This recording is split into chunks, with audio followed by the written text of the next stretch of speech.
According to the trades, when James Gunn was asked at Friday's private press event about whether or not Robert Pattinson would be his Batman as well, his answer was unlikely, which means it's not a no. It's still not a no. I find that fascinating. And the fact that Gunn has not meaningfully moved forward with his own Batman, I mean, he's hired a director a while ago, and he still hasn't cast a Batman. So I continue to believe that he and Matt Reeves have decided to wait to make the ultimate decision until they see how Superman performs at the box office. How does it have to do for them to agree to work together? Well, I would say it just has to match the Batman's box office, which was 772 worldwide. And then I think they will merge. And 772 is a very reasonable goal. That's the same range as Gunn's Guardians of the Galaxy movies, if not a scooch lower. So I don't know how happy David Zaslav would be with that number. I don't know exactly what David Zaslav expects from James Gunn. I think I would expect him to perform as he has historically, which is in the 800 million range. And, as long as they kept that budget reasonable, I think that for a start, it would be better than Man of Steel's debut, which kicked off the Snyderverse. So I would feel comfortable if I were Matt Reeves, joining forces with that kind of box office. What do you think Superman has to reach to warrant? I mean, some of you are so against Matt Reeves joining James Gunn's cinematic universe. What kind of success for Superman would make you feel comfortable with saying, okay, let's do it? So as I just said, some of you are against this. Very against it. You're like, don't you cave, Matt Reeves. I'm like, cave. What are you holding out for, man? You're not even in charge of DC. So I'm very much in favor of it. So in this video, I'm going to make the case for why I think that's the best for everyone, including us. And if you're against it, I'd be curious to hear your arguments against the merger down below. And if you agree with me, I'd love to hear your how you would add to my arguments for. All right, so first off, when the Batman came out in 2022, so long ago, we're not even getting that sequel till 2027. It was extremely well received, very well received. And we were already, and they had, I don't even think they made the final cut of the film, but when they were filming, it was like Halloween and they had someone dressed as Superman and Wonder Woman. And we were like, oh my God, they exist in this universe. And so we thought about who should play Superman. And I made a casting video, and one of the people I recommended was David Corenswet. And because he had that Superman curl in The Politician, that I hope he sends at least a fruit basket or some flowers to the hair person who gave that to him for that show. Although maybe he asked for it. I'd be curious to know the story, how that happened. Because that's the whole thing that put him in contention to play Superman. That one curl. But we were all like, David Corenswet would be the perfect Superman for Robert Pattinson's Batman. They might be 7 years apart in age, but they look like contemporaries. So much so that if James Gunn did have to cast his own Batman, the actor would probably be around the same age as Robert Pattinson, because James Gunn has already said that the Robin will be Damian Wayne. So, this Batman would have to conceivably be the father. I mean, unless Talia used some kind of growth spurt formula. I mean, I guess everything's on the table, but I would feel that would be cheating. I don't know. Let's see. And Robert Pattinson could, as I said the other day, I have big problems about skipping right to Damian Wayne, because Damian Wayne doesn't hit as hard, doesn't make as much sense if you don't first go at least through Damian, Jason Todd, and I feel even Tim Drake, because Damian challenges Tim Drake, and Dick Grayson has to be old enough to be like a father, or like another father figure, or a much older brother figure. I'm a big Damian Wayne fan myself, and so I'm surprised that James Gunn wouldn't have occurred to him either, because he's a big fan of Damian Wayne. But anyway, you need a Batman. There's a very specific kind of, James Gunn has painted himself into a bit of a corner as to who he can cast as his own Batman. So if you're going to have two Batmans at the same time, the only way that you could differentiate them to casual moviegoers would be age and ethnicity. Now, on the age front, some of us have been like, all right, if you're going to have your own Batman and he's going to be a dad to Damian, what about John Hamm? John Hamm wants to do it. I think John Hamm would actually be very good at it. But here's the problem. he doesn't match with Corenswet. How could you have John Hamm be Batman and David Corenswet be Superman? I mean, that just would not work, I don't think. I mean, I guess maybe we'd have to try it. I can't understand how anyone could feel that we don't have to get Robert Pattinson in here, but I'll continue. All right, so as for ethnicity, well, Warner Brothers DC has been testing this in the voiceover space. I think that at this point, fans have made it clear that most of them would prefer originally diverse characters to be brought to live action, etc., rather than race bending other characters. So I think that's been made. I mean, I'm curious to see if you would be open to race bending Batman. But I think that fans have made themselves pretty clear at this point. All right, all fans. All right, but then that leaves us with two coexisting Batmans who would be basically interchangeable. Gunn even spoke about this at the Friday press event himself. I've been saying this for years. When you have different versions of the same character that are in the space at the same time, it divides the fandom. They pick who they like the best instead of all rallying behind a single version of the character. It used to be movies versus the CW, but here, even though James Gunn has correctly identified the issue, he's going to be recreating it himself yet again with two Batmans. Now, that's the obvious issue. It's impossible to have them coexist at the same time. But let's dive into there are other ones. There are other reasons that they need to do this merge. For instance, it's taking forever to get DC Studios off the ground. And it's not really particularly big out of the gate. You tell me what you think. So, the projects that are definitely coming are Superman in just a few months, Supergirl and Clayface in 2026. Those are the movies. And then on the small screen, Peacemaker Season 2 happens later this year in August. And then Lanterns they're hoping to release that in early 2026 on the small screen. Now, if Reeves still will not agree to this merge, let's get some other heavy hitters in there. Like, when will Batman show up? Gunn also said on Friday that his Batman doesn't have to wait for the brave and the bold. So do you make Clayface a stronger movie and not follow in the footsteps of the Sony Marvel movies by having your Batman show up there, maybe? I mean, it's a $40 million. I mean, Matt Reeves, by the way, you can already see the problems here. Matt Reeves is producing the Clayface movie, but it's been confirmed to be a James Gunn-verse DCU story. So why is Matt Reeves producing it? And then it's not going to be Matt Reeves as Batman if in the movie that he's producing. And even if Batman's not in the movie at all, he's producing a Batman villain, not for his Batman. I mean, right there, even behind the scenes, you're like, what's happening here? And then do you really want to introduce a Gunn Batman in a $40 million movie? I mean, I think it was already weird that Batman didn't show up in the Penguin series. How is he not going to show up in Clayface? Then they really are getting into Sony territory. But look, bottom line, Matt Reeves' Batman is already established. And again, as I said, he's a hit. Fans love him. And Superman is shaping up pretty good. Superman is clearly the big bang that's going to hopefully start the Gunverse and carry these smaller projects over the next year or so that are coming in behind it. But if you make them together, if you make them part of the same universe, then suddenly you have a stable foundation already for this new DC. You're 2/3 of the way to a DC Trinity. Suddenly, all of a sudden, you're getting very close to having a fully formed universe. You're 3/7 of the way to a Justice League. And by the way, Aaron Pierre also fits beautifully with Pattinson and Corenswet. Really, really great. You really start to suddenly, right now we're having a hard time seeing James Gunn's DC. But if you say that Robert Pattinson is a part of it, it starts to rapidly come more into focus, which makes it, I think, much more exciting. And by the way, you already have World's Finest ready to go. It's just very exciting. It makes the DCU seem, the Gunverse seem more real.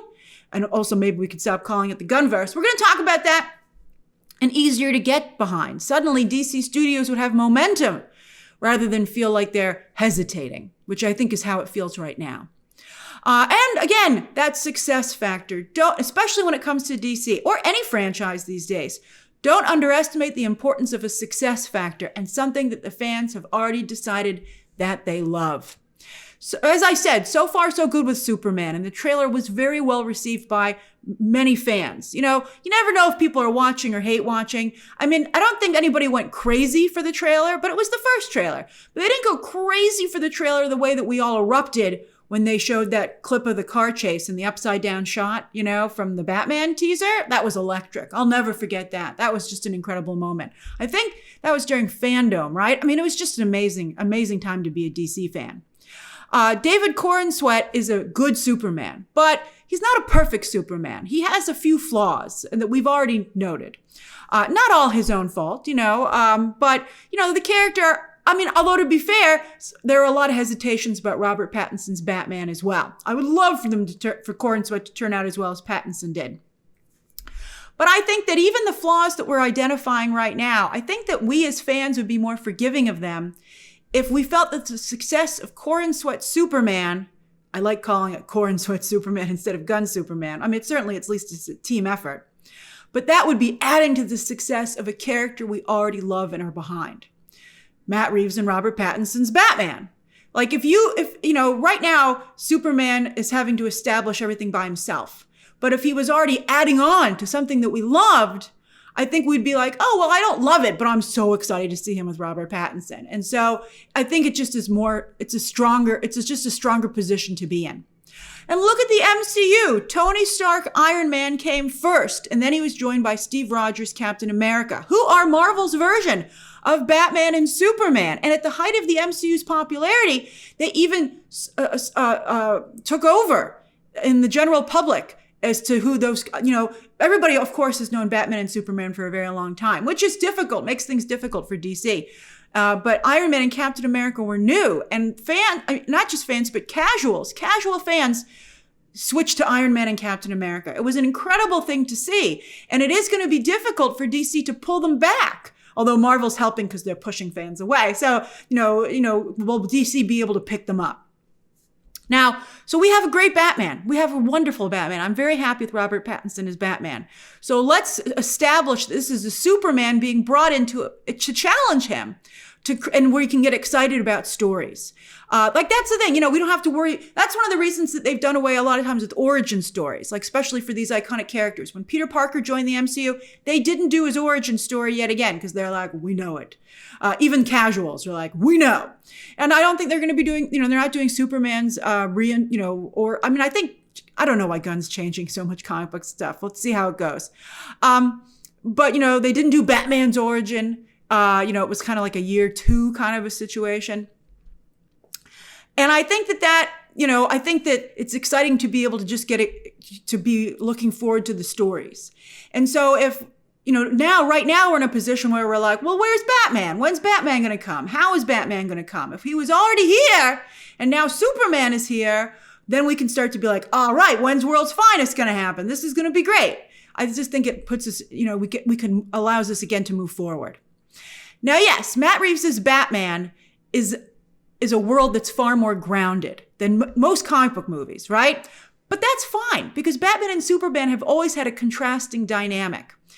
So I think, again, it's just so beautiful. They already so beautifully fit together. Nothing has to be done.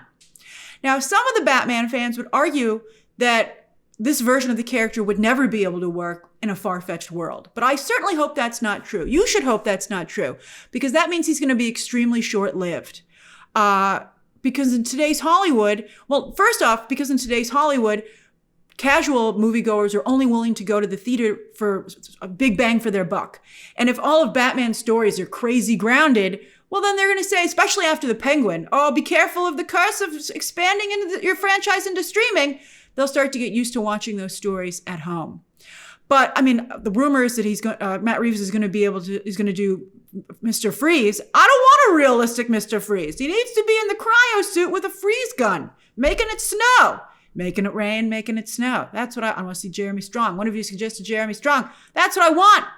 And I mean, you don't want to go full Schumacher, but how about Batman the Animated Series? Batman the Animated Series is still considered the definitive Batman, and it was extremely grounded. Heck, it took place in the 1940s, basically. And they still were able to do a wonderful job with fantastic characters like Mr. Freeze, Poison Ivy, and Clayface. And nobody ever questioned how they fit in that world. And so it can be done. And again, I would, even if they don't merge, I think it would be very sad for Robert Pattinson's Batman if you cut off so many members of his rogues gallery. All right, then finally, Gunn and Reeves are already spending an awful lot of time together. Let's make it official, baby. I mean, Reeves is producing the Clayface movie for James Gunn's universe, apparently, and the animated movie Dynamic Duo, and I'm still not totally sure what universe that's going to be in. And he just delivered the multiple award-winning Penguin show for HBO, which is in his own universe. But as I said, let's make it official, baby. Let's put these two crazy kids together and put a ring on it. And the reason that's important is that not because, Reeves can't have one foot out, one foot in. He's not sticking just to his corner of DC, and he's clearly a major creative force within Gunn's DC studios. And if that was made official, then that would go a long way to making it no longer the James Gunn show. And I think that is a problem for this new DC studios. Kevin Feige is definitely the head of Marvel Studios, and a very visual one. Everybody knows who Kevin Feige is. But do you know what his voice sounds like? I think it would be hard for you to pinpoint it, because he's not everywhere. He doesn't write and direct any of the projects that come out of MCU. And also, while Feige does host his presentations at Comic-Con, etc., and he is on the red carpet, he lets his creatives speak. Whereas so far, Gunn, along with his co-head of DC Studios, Peter Safran, they're doing almost all the talking. Have you really heard anybody else who's making a DC project talk in a meaningful way that was sanctioned by DC Studios? Occasionally they break loose and they grab a reporter and they say, let me tell you about the project that I'm working on. And Gunn's like, shut up. It's crazy. If Feige had shut down his creatives the way that Gunn has, nobody would have ever gotten to know James Gunn, who Feige put a tremendous spotlight on, and Gunn wouldn't be where he is today. Sure, Superman is up first. And, to play devil's advocate, maybe Gunn decided to write and direct Superman because the whole future of DC Studios is riding largely on this movie. So he wanted to make sure he got it right. Or if he didn't, at the very least, to feel he put it all out on the field and he wouldn't have done anything different. He doesn't want to put his fate in somebody else's hands. I understand that. But he also did it with the television shows. First out of the gate, Creature Commandos, and then Peacemaker Season 2. These are all projects, all three of them, written and directed by James Gunn. So I think that's part of why you've only been hearing from him. But other projects have moved forward. We have not meaningfully heard from Supergirl director Craig Gillespie, or Supergirl writer Anna Nogueira, who's also doing Teen Titans, by the way, although has no writing experience. I'm like, are you somehow friends with James Gunn? Clayface director James Watkins was just hired, so I can understand why we haven't heard from him. Like, he was just hired. But what about Mike Flanagan? He's been working on the Clayface movie for a long time. Apparently his pitch was so good that James Gunn and Peter Safran weren't even going to make a Clayface movie until they talked to Mike Flanagan. I'd love to hear from Mike Flanagan. Maybe I'd feel better about the Clayface movie if I heard his pitch to some degree. I mean, don't spoil it, but I'd like to hear from Mike Flanagan. Luca Guadagnino, he escaped momentarily. He put on a DC Studios sweatshirt. Who even knows if they gave it to him or if he had to make it himself, like on Zazzle or something. And he took a photo and put it on social media. And I have to say, he looks like a frickin' boss. He looks amazing. So I don't know how James Gunn felt about that.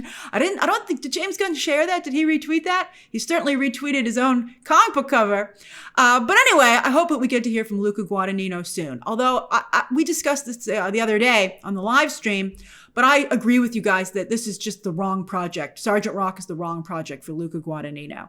I can understand maybe him wanting to move in a different direction in the type of stories he tells, but anybody who's interested in a Luca Guadagnino movie is not really interested in a Sergeant Rock movie. I think that's the problem there.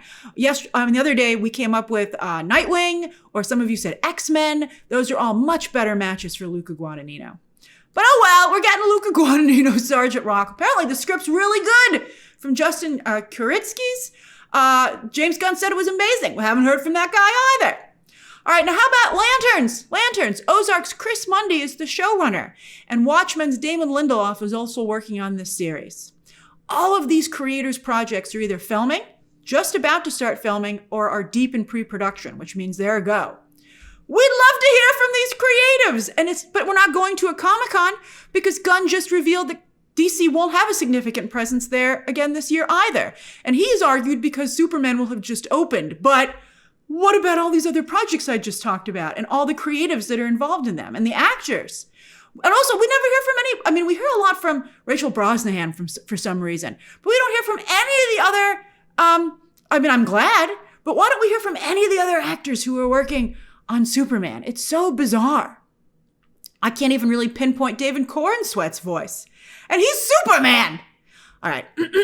Why is James Gunn hiding all of his talent in front of and behind the camera from press and fans for a franchise where he specifically said its greatest strength was that it was creator-driven? Where are the creators? And I think that getting to hear from these other creatives would, I think, strengthen his position as the head of DC Studios. Because when I feel best about James Gunn heading up DC Studio and charting its future is that it's when he puts characters first ahead of himself. And he puts together projects that look really good. Like, I've never been more excited about James Gunn heading up DC than when he put together Lanterns. I was like, wow, he's cooking. Let him cook. That's amazing. And that was the one time where I felt that he was putting the DC ahead of himself. And I felt really good about it. And then that allows me to feel better about his projects in the space. You know, I just think it works better.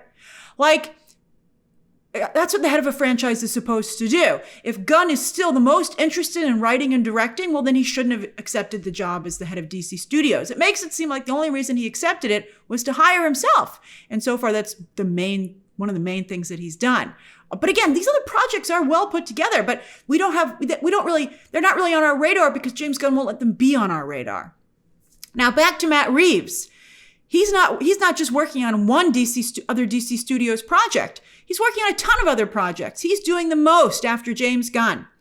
And in a way, he could be to Gunn what Gunn was to Feige. You know, not just doing multiple projects that are very well received by the fandom, but Gunn was an advisor to Feige on and off the books. And, you know, it seems like that's the role that Matt Reeves is already fulfilling. So let's make it again, as I said, official. I think Gunn wants Matt Reeves' Batman, which is why he's dragging his feet on casting his own Batman. But I'm not sure why he wants it. Probably because of the success factor. I hope it's because he also really, really loves it. But maybe also on the flip side, why doesn't Matt Reeves want to join in? Well, I think a lot of us had felt we were like, he doesn't necessarily, he wants to protect his Batman corner of DC if Gunn's implodes, right? If Gunn's doesn't work out, he doesn't want to go down the drain with him, right? He was like, oh, that was never a part of that. Leave me alone. But based on the discussion we've just had, it occurs to me that maybe Matt Reeves is also worried about what might happen to him if that creative border is torn down, that creative wall is torn down between him and Gunn. Because right now, he's in charge of his corner of DC, and he gets to speak for it. Like, remember his presentation at Fandom? He has always been really big on the red carpets for his projects, and when they did the behind the scenes after every episode of The Penguin, he was right up there talking along with the showrunner, Lauren LaFranc. He almost had more ownership of that show, press-wise than she did, which also is a bit of an issue. Maybe that's why he and James Gunn get along so well. But anyway, maybe he's worried that if he does join the Gunverse, then James Gunn will start speaking for his Batman projects instead of him being able to speak for them. I think that's a valid concern considering what else we're seeing happen. But that shouldn't be happening. I really want to see Matt Reeves as the Batman join James Gunn's as Superman. And I love that the two characters have two different creators behind them. That's the way it's supposed to be. I don't want James Gunn's Superman and Batman. I like it this. This is great. And I want to start hearing from these other creatives. I want to hear from Chris Mundy and Damon Lindelof's about their Green Lantern. I want to hear about Craig Gillespie's Supergirl. That's what I want to hear. That's very exciting. If in a truly creative-driven, like is it creators-driven franchise or just one creator, James Gunn, singularly driving it? I think this would be what was best for the characters and what's best for the fans. And I think it would make us all feel a whole lot better about the DC Studios universe, the DCU that's forming. All right, so that's my argument for merging the Reevesverse and the Gunnverse, right? If you're still against it, I particularly want to hear how on earth you think it's going to work to have two straight white Batmans who are around the same age simultaneously. How on earth are you going to pull that off? It seems ridiculous to me. All right, so share those thoughts down below, subscribe today, and of course, as always, you can check out some more videos right now.